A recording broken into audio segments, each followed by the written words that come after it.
मुद्दा? देखिए, परिवर्तन संसार का नियम है। पढ़ाई करके बैठे हैं लड़के भी जो भी हैं, उनका कोई स्ट्रगल जो है वो काम नहीं आ रहा है। इतने सारे एग्जाम्स होते हैं लेकिन कोई सक्सेस नहीं होता है। तो मेन पॉइंट ये होना चाहिए, बदलाव होना जरूरी है। टैलेंट बच्चों की कदर है, हाँ। ये बताइए हमें।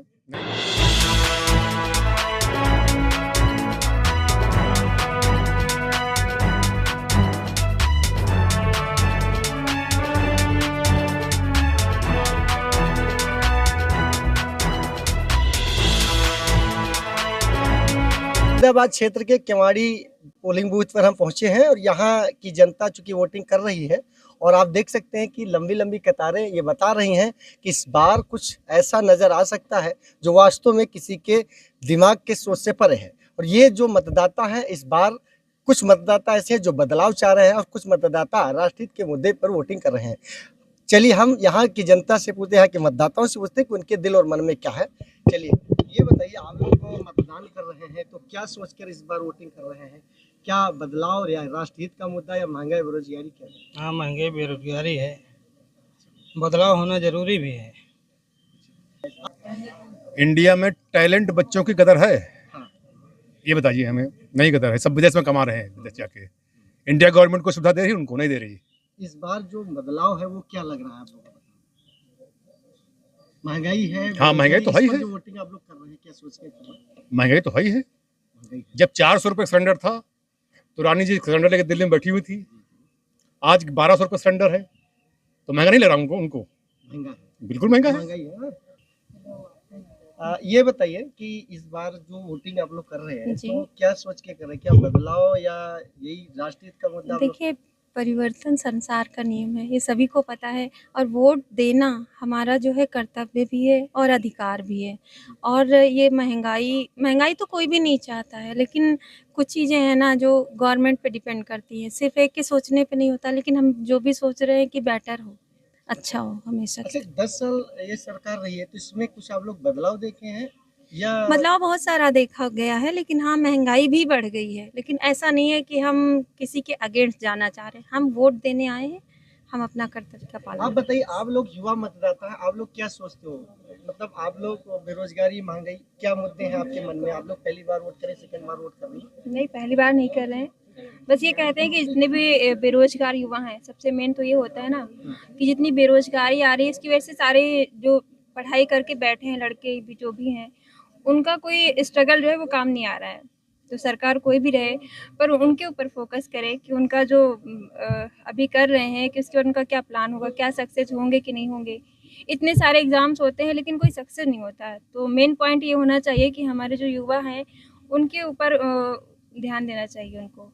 मतलब कोई भी आए, मतलब हाँ, कोई भी आए, बेहतर काम करे। बिल्कुल बेटर होना चाहिए।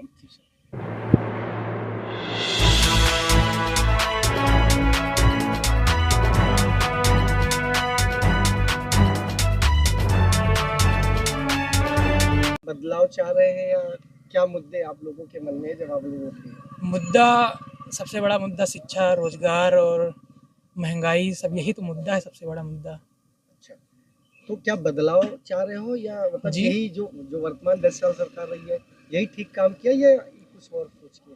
नहीं, हम लोग बदलाव चाह रहे हैं। इसलिए इस सरकार में कितनी महंगाई हो गई है, डीजल, पेट्रोल सब महंगा हो गया। क्या है, शिक्षा के नाम पे, शिक्षा इस सरकार में सबसे ज़्यादा तो 18% शिक्षा पे लगाए हैं टैक्स।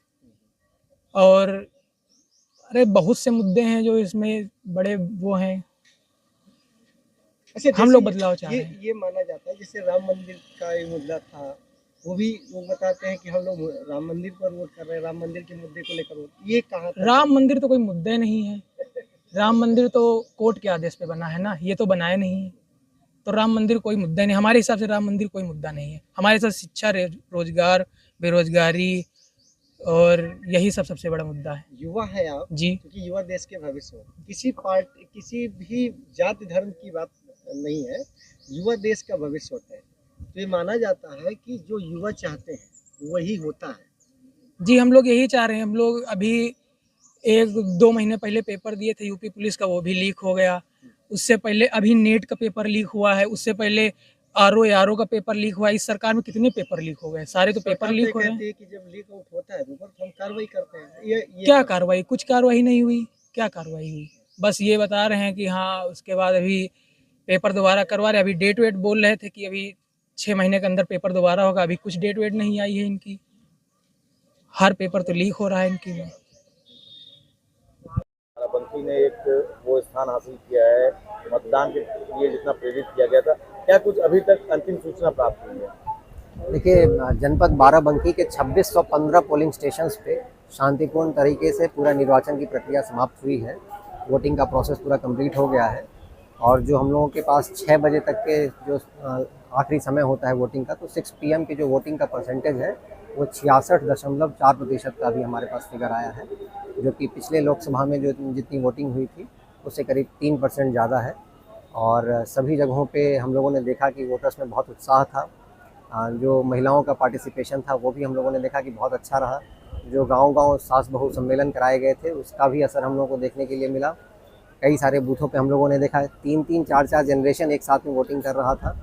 तो एक बहुत ही पॉजिटिव माहौल में सुखद अनुभव रहा लोगों का वोटिंग का और बहुत ही अच्छे तरीके से पूरी वोटिंग की प्रक्रिया समाप्त की गई। जनपद के मतदाताओं ने सब प्रशासन का पूरा सहयोग किया, क्या कुछ कहना चाहेंगे मतदाताओं के प्रति? मैं सभी मतदाताओं को धन्यवाद भी दूंगा और अपनी ओर से बधाई भी दूंगा कि वो लोग लोकतंत्र के इस महापर्व में उन्होंने पार्टिसिपेट किया और हमारे लोकतंत्र को और मजबूत बनाने में अपना योगदान दिया है।